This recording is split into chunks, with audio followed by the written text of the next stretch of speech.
Dia adalah sahabat anakku, yang ku kenal sejak masih culun. Tapi di sebuah sore yang diguyur hujan dan badai pasir, di kamar yang sama tempat mereka dulu tertawa, dia tak lagi memanggilku Bibi. Dan aku, seorang istri yang kesepian, menyerah pada pelukan terlarang yang menghangatkan tubuh dan jiwaku yang beku. Khalid adalah sahabat sekolah menengah anak laki-lakiku. Selama 4 tahun, dia seperti anggota keluarga sendiri, sering menginap di rumah, tertawa bersama anakku di kamar yang sama. Namun, setelah lulus, jalan hidup kami berpisah. Anakku melanjutkan kuliah ke Kairo, sementara Khalid, karena keterbatasan biaya, terpaksa tinggal dan mencari pekerjaan seadanya. Hidupku berubah ketika suamiku ditugaskan ke Emirates. Tiba-tiba, rumah yang dulu ramai, kini hanya berisi kesunyian. 3 bulan aku menjalani rutinitas yang hampa, hingga suatu sore, di halte bus yang sama, takdir mempertemukanku kembali dengan Khalid. Dia kini menjadi sopir taksi online. Aku nyaris tak mengenalinya. Bukan lagi anak laki-laki culun yang dulu, melainkan seorang pemuda dengan postur tegap, bahu bidang, dan tatapan yang lebih dalam.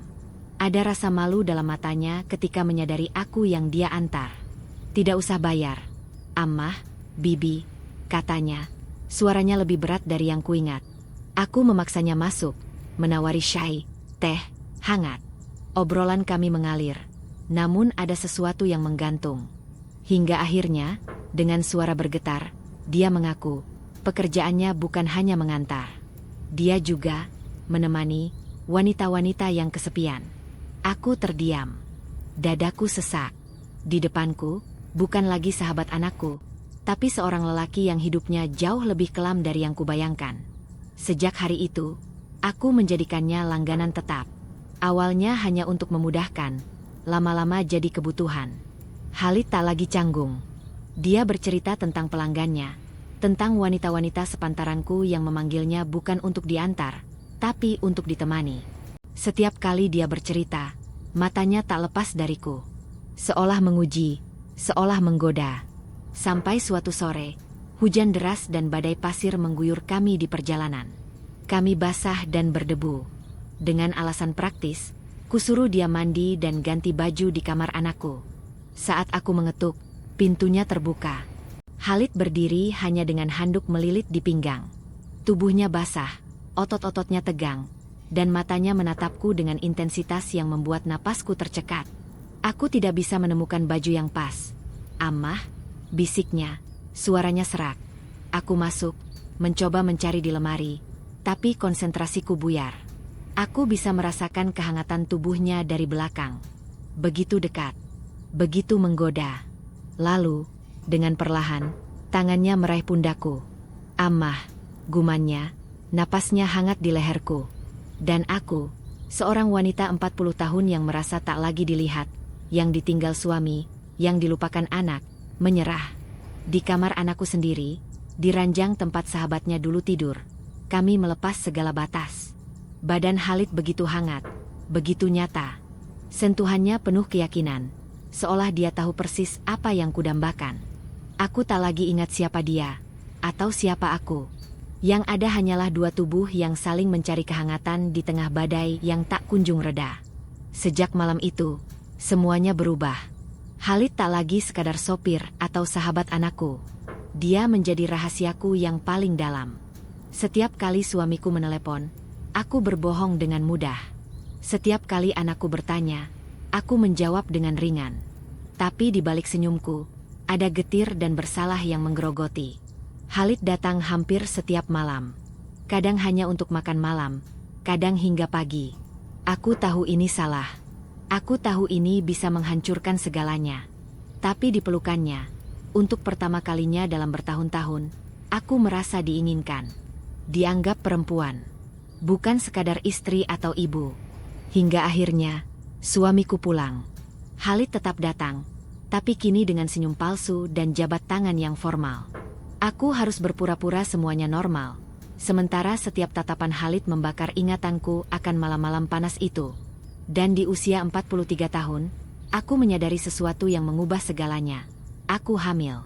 Bukan dari suamiku yang sudah berbulan-bulan tidak menyentuhku, tapi dari pemuda yang dulu adalah sahabat anakku sendiri.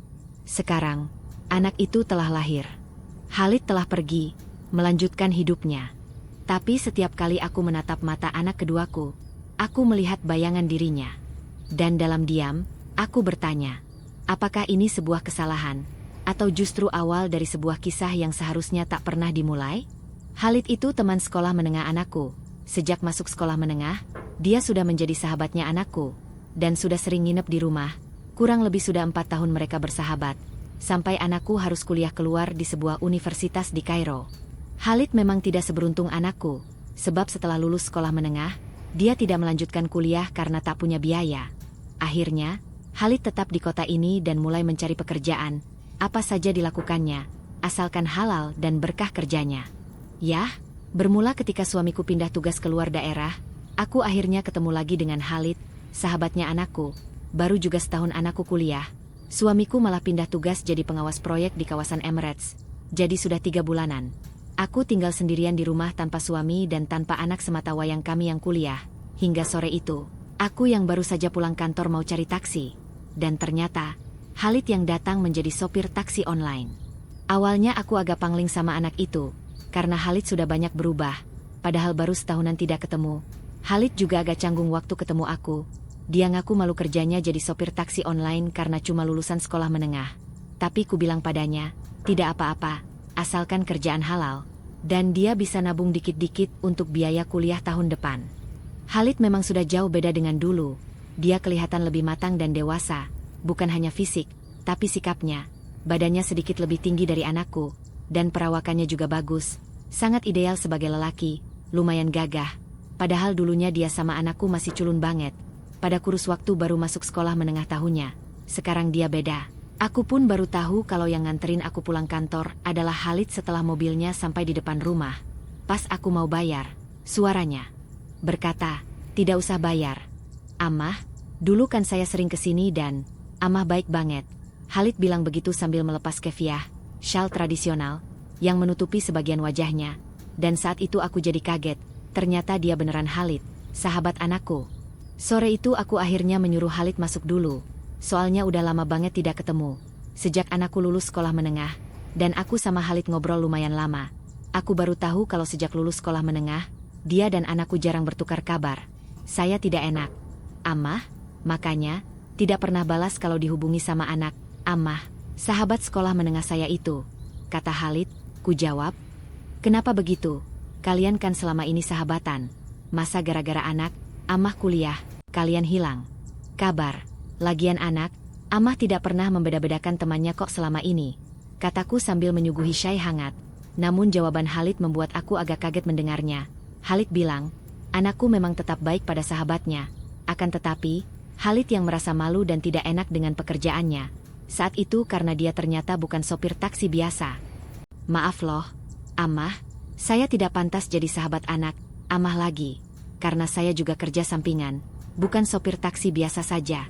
Saya malu, Amah, karena anak, Amah pasti akan kecewa sekali dengan saya sebagai sahabatnya, kata Khalid terlihat grogi. Awalnya aku tidak paham akan maksud Khalid. Masak sampai segitu malunya kerja sebagai sopir taksi online. Padahal itu kan kerjaan halal. Dan saat ini pun banyak menjadi pilihan di masa lapangan pekerjaan yang makin sulit. Khalid juga tidak cerita terbuka. Hanya bilang dia kerja sambilan. Bukan sopir taksi biasa seperti yang kubayangkan. Akan tetapi, setelah kudesak untuk menjelaskannya padaku, aku yang jadi kaget dan tidak menyangka sama sekali. Soalnya Khalid memang bukan sopir taksi biasa, yang hanya bisa dipakai jasa mengantar saja, tapi dia juga bisa menemani. Ya kayak gitu deh, aku jadi merasa kesenggol waktu itu. Soalnya posisiku sendiri sedang ditinggal suami kerja jauh. Maaf loh, Amah, tapi biasanya, saya memang menemani wanita-wanita yang kesepian di rumah, bisa nemanin, ngobrol, dan lainnya. Katanya, aku menahan napas waktu mendengar penjelasan Khalid. Dalam hatiku pikir, masa iya sih ada wanita yang seperti itu, yang karena kesepian ditinggal suami, kemudian memanggil Khalid untuk menemani 1 atau 2 malam. Tapi karena aku juga gengsi mau nanya lebih jauh, aku akhirnya mengalihkan obrolan kami sore itu.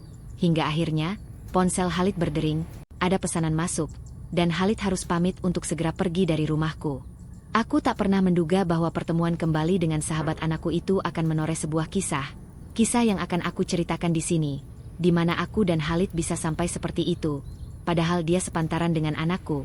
Sejak sore itu, aku akhirnya sering pulang kantor dijemput Khalid, karena ku bilang padanya, lebih baik jadi langganan saja, daripada Amah repot cari taksi terus. Mending kamu saja yang antar jemput, Amah ya, Khalid, kataku padanya. Khalid sangat senang waktu itu, karena dengan begitu, dia tidak perlu repot cari orderan, terutama kalau sore hari. Aku juga bisa terbantu. Soalnya dari dulu aku memang tidak bisa nyetir sendiri. Selalu saja harus diantar kemana-mana. Namun karena suami sedang tugas di Emirates dan anakku kuliah di Kairo, tidak ada yang nganter aku. Jadi aku beneran merasa terbantu karena ada Khalid, sahabatnya anakku itu. Dia yang akhirnya menggantikan suami dan anakku. Aku juga tidak canggung sama Khalid, sebab dari dulu juga dia sudah sering main ke rumahku dan nginep sama anakku. Dan Khalid juga mulai kembali bisa akrab denganku. Karena memang dari dulu juga sudah sangat mengenal karakter aku, sehingga dia tidak pernah sungkan kalau aku menawari minum kahwa dan makan kue kurma dulu setelah mengantarku pulang. Cuma bedanya, saat ini Khalid bukan anak kecil lagi. Dia sudah tumbuh menjadi pemuda yang lumayan tampan dan gagah. Usianya sepantaran anakku, sekitar 21 tahun. Namun perawakan Khalid jauh lebih bagus dibandingkan anak dan suamiku. Dan yang sama sekali tidak aku sadari, sikap Khalid padaku juga mulai berubah. Bukan lagi memandang ibu sahabatnya. Awalnya, aku tidak ambil pusing atau penasaran sama kerja sambilan yang dilakukan Khalid sambil jadi sopir taksi. Tapi lama-lama, Khalid seringkali cerita padaku tentang pengalamannya selama kerja sebagai sopir taksi online. Sambil begitu, aku akhirnya mulai mengerti apa saja yang sebenarnya kerjaan sambilan yang dilakukan oleh sahabatnya anakku itu. Kata dia, banyak kok langganan saya yang umurnya kepala 4 seperti Amah, dan saya selalu memberikan yang terbaik. Amah? Ya, anak itu memang tidak pernah nawarin ke aku, tapi dari nada bicara dan caranya menatap diriku, aku jadi paham. Hingga suatu sore, pas aku pulang kantor dan Khalid jemput aku, kebetulan sekali pas sampai rumahku, hujan deras dan angin kencang turun. Jadi pakaian kami basah dan berdebu semua. Soalnya tidak sempat pakai jas hujan, mau berhenti nanggung karena sudah dekat. Aku menyuruh Khalid ganti pakaian saja dengan bajunya anakku, kusuruh dia ambil sendiri di kamar anakku. Lagian dari dulu juga dia sudah biasa nginep di kamarnya anakku sewaktu mereka masih sekolah di sekolah menengah yang sama. Kamu mandi terus pakai saja bajunya anakku ya, Khalid. Ama juga mau ganti baju terus masak untuk kita makan, kataku. Iya, Amah. Wah maaf jadi ngerepotin nih. Mana hujannya mendadak deras lagi, balas Khalid sambil melempar senyum manisnya. Sore itu memang agak berbeda. Apalagi pas naik mobil tadi, Khalid memintaku duduk lebih dekat karena dia harus ngebut. Karena badainya juga mendadak kencang, dia langsung menarik tanganku untuk berpegangan. Makanya setelah mandi dan ganti pakaian, aku masih mematung di depan cermin. Entah kenapa aku ingin tampil cantik, soalnya Khalid sudah sering juga memuji aku. Katanya aku ini dari dulu tidak pernah berubah, masih saja cantik dan menarik. Apalagi dia juga pernah bilang waktu sekolah menengah dulu dia pernah berhayal jika kelak punya pacar atau istri, dia maunya kayak diriku. Awalnya aku pikir Khalid cuma bercanda dan pingin menghibur hatiku agar ibunya sahabatnya ini merasa bahagia disanjung. Namun setelah 2 mingguan sering ketemu karena dia nganter jemput aku, semuanya mulai berubah dengan pelan. Yang dulunya dia adalah sahabat dekat anak kandungku, kini rasanya malah jadi sahabat dan teman curhat bagi diriku. Waktu itu sudah masuk 4 bulan aku tinggal sendirian di rumah. Suami yang tadinya rajin nelpon mulai jarang nelpon. Sementara anakku yang sudah kuliah semester 4 juga mulai jarang ngabarin aku. Terakhir dia cuma ngenalin pacarnya. Ya namanya juga anak muda seusia. Dia kan memang sedang masa puber pertama. Jadi anakku mulai berani punya pacar. Walau tetap saja aku nasehatin anakku agar kalau pacaran jangan sampai kebablasan. Biar kuliahnya tetap fokus. Jujur selama 4 bulan sendirian di rumah, aku mulai dilanda rasa sepi yang aneh. Kayak butuh teman untuk dengar dan keadaan. Yang salah, kenapa saat itu aku malah kembali bertemu sama Khalid, sahabatnya anakku yang dulu. Akhirnya, selama 2 minggu kami jadi makin akrab dan dekat. Khalid juga tahu kalau selama ini aku tinggal sendirian. Dia juga pintar banget mancing nanya apakah selama ini suami dan anakku sering nelpon. Apa aku tidak kesepian, hingga tanpa sadar, lewat obrolan ringan kami, aku mulai mengakui kalau aku memang seringkali tidak bisa tidur. Bukan karena kepikiran akan suami dan anakku, tapi karena mulai bosan hanya ditemani bantal dan dinding dingin. Setelah ganti pakaian kerja dengan gamis longgar, aku keluar kamar, tapi Khalid tidak ada di depan. Kira-kira dia sudah selesai mandi dan ganti baju di kamarnya anakku. namun nyatanya dia masih juga di dalam kamar anakku. Aku pun melangkah ke kamar anakku mau manggil Khalid. Hanya saja pas mau ngetuk, pintu malah sudah kebuka tanpa sengaja. Yah, waktu itu aku jadi gimana lihat dia. Soalnya Khalid baru juga selesai mandi dan belum ganti dengan bajunya anakku.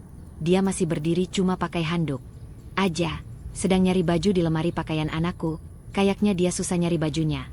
Maaf, Amah, bajunya sahabat saya ternyata tidak ada yang cukup sama saya lagi, kata Khalid sambil berbalik menghadap pintu. Coba deh, Amah yang bantuin carikan bajunya. Soalnya tidak ada yang cukup nih. Lanjut Khalid memintaku mendekat. Aku awalnya ragu. Walau itu adalah kamar anakku, tapi kan ada Khalid di situ. Lagian dia juga cuma pakai handuk habis mandi. Kamu cari dulu deh, Khalid, nanti juga ketemu. Yang pas, apa kamu tidak malu apa kalau Ama ikutan masuk? Tanyaku. Khalid malah terkekeh kecil dan bilang, ya ngapain saya malu? Kan, Ama ibunya sahabat saya, dan dulu juga sudah sering. Biasanya juga kan kalau saya nginep di rumah ini, Amah yang nyiapin semuanya untuk saya dan sahabat saya, kata Khalid. Ya udah, karena dia bilang kayak gitu, aku pun melangkah masuk dan membantunya nyari bajunya anakku yang pas untuknya. Aku nyari di lemarinya anakku, mungkin saja ada yang pas sama Khalid. Soalnya badannya Khalid kan jauh lebih besar. Ku cari di tumpukan atas tidak ada, di tengah juga tidak ada. Jadi aku menunduk nyari di tumpukan yang paling bawahnya. Sementara Khalid cuma nungguin aja, sambil tetap berdiri di belakangku. Kadang dia maju sedikit seperti mau membantuku. Lumayan lama aku nyari bajunya anakku, tapi tidak ketemu juga. Sampai agak capek juga aku harus nunduk seperti itu. Lalu tiba-tiba aja suara Khalid terdengar dekat banget di belakang telingaku. Cari lagi saja, Amah, siapa tahu ada, katanya. Suaranya pelan dan lirih, tapi nada suara Khalid agak beda. Kayak intim sekali dan ada kesan ingin menggelitik menggoda. Iya, Khalid. Ini kan, Amah lagi nyariin tapi belum ketemu juga, balasku.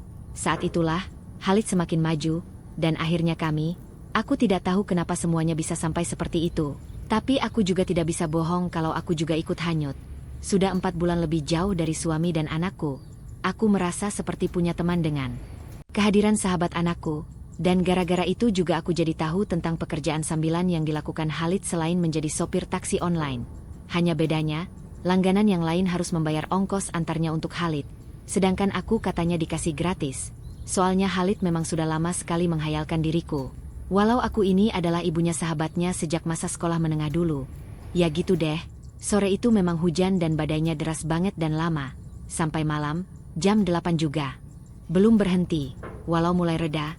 Aku kebangun pukul 8 malam pas badai mulai agak reda. Jantungku kembali berdebar waktu lihat Khalid di sampingku. Ya tidak tahu deh, berapa lama tadi sampai aku sempat ketiduran. Khalid juga masih lelap banget di samping diriku. Aku segera meraih gamis longgar, kupakai kembali dengan rapi, dan keluar dari kamar anakku. Malam itu aku nyiapin masakan untuk makan malam. Soalnya Khalid katanya kangen sama masakanku kayak dulu. Ya sambil masak ikan bakar, hummus, sama roti hoops di dapur. Aku jadi senyum-senyum saja sendirian. Tidak ngangka aja kok bisa-bisanya sore itu mendadak hujan deras dan badai pas Khalid jemput aku pulang dari kantor. Sampai kami basah dan berdebu. Dan kenapa juga akhirnya aku nyuruh dia mandi dan ganti baju dengan pakaian anakku. Padahal Khalid tadinya mau pulang. Tapi aku juga merasa bahagia banget saat itu. Karena sahabatnya anakku ternyata sudah jauh berbeda. Tidak kayak dulu. Waktu sedang itu pun, Khalid selalu memujiku. Katanya, aku awet muda. Dari dulu tidak berubah. Tetap cantik baginya. Makanya saya akan senang kalau bisa membuat Amah bahagia seperti ini. Suara Khalid tadi masih terngiang di telingaku. Akhirnya malam itu aku sama Khalid makan malam barengan sekitar pukul 9 malam. Dan setelah itu baru Khalid pamit pulang. Sebenarnya aku mau nawarin dia nginep saja di rumah ini. Lagian dulu kan dia sudah sering juga menginap sama anakku. Tapi Khalid menolak dengan halus. Soalnya dia masih ada kerjaan dengan pelanggannya yang lain lagi. Sejak saat itulah, hubunganku dengan sahabatnya anakku semakin akrab dan kami jadi dekat sekali satu sama lain. Khalid yang selama ini sudah yatim piatu sejak kecil, seperti menemukan sosok ibu dalam diriku. Ibu kandung sahabatnya. Anakku pun akhirnya bisa kembali menjalin kontak dengan Khalid. Karena tiap kali Khalid ke rumahku pasti nelpon pada anakku. Persahabatan mereka kembali terajut walau anakku kuliah di Kairo dan Khalid bekerja di kota asal bersamaku. Setelah hujan dan badai sore itu, semuanya memang berubah dalam hidupku. Walau aku jauh dari anak dan suami, namun aku bahagia. Aku tidak pernah merasa sendiri dan kesepian lagi. karena ada sahabatnya anakku yang selalu siap menemaniku. Pernah juga suatu malam, Khalid menginap lagi di rumahku. Semua karena anakku yang meneleponnya dan menyuruhnya. Kata anakku, "Coba ya Ahi, saudaraku, kamu temanin ibuku, kasihan. Soalnya ayahku sedang tugas kerja jauh di Emirates." Ya sebagai sahabatnya, Khalid pun segera saja meluncur ke rumahku. Padahal waktu itu sudah jam 10 malam, dia datang juga. Dan pasti deh kalau dia nginep di rumah, rasanya suasana rumahku jadi makin hangat dan semakin berwarna. Walau kadang aku juga ngerasa malu kalau harus terus-terusan ngerepotin Khalid, sahabatnya anakku yang tampan dan baik. Tapi mau gimana lagi, emang aku sedang butuh teman. Dan kebetulan kerjaan sampingan sahabat anakku juga begitu. Hingga akhirnya, masa tugas suamiku sebagai pengawas proyek di Emirates berakhir. Dan suamiku pulang, Khalid tetap akrab sama aku dan suamiku. Karena suamiku tahunya kalau Khalid itu adalah sahabat anak kami sejak sekolah menengah. Malah suamiku juga sering nawarin Khalid untuk makan malam di rumah. Kami juga nginep saja di kamar anak kami. Ya anggap saja rumah kamu sendiri. Khalid, kamu kan sahabat anak kami. Kalau butuh apa-apa, minta saja ke ibunya sahabatmu. Anggap saja bibimu ini sebagai ibu sendiri yang selalu siap melayanimu. Kata suamiku ketika Khalid datang ke rumah lagi. Bahkan sampai akhirnya, entah keajaiban apa. Di usia 43 tahun, aku ternyata masih bisa hamil dan mengandung anak kedua. Suamiku senang sekali, karena selama ini kami mikirnya cuma punya anak satu-satunya yang sudah kuliah. Sementara anakku juga sangat senang pas tahu kalau dia akan punya adik kandung. Walau usianya sangat jauh berbeda jarak. Kini anak keduaku cowok sudah berusia 3 tahunan. Anakku yang besar sudah selesai kuliah dan sudah dapat magang kerja. Sementara Khalid, sahabatnya anakku juga sudah pindah ke Dubai, karena akhirnya dia dapat beasiswa untuk lanjutin kuliah. Ya begitulah kisahku kawan. Semoga bisa dipetik hikmahnya dan bisa menghibur kalian semua dimanapun berada ya. Terima kasih sudah menyimak ceritaku. Dan sampai jumpa lagi di kisah menarik lainnya. M.A. As-Salmah.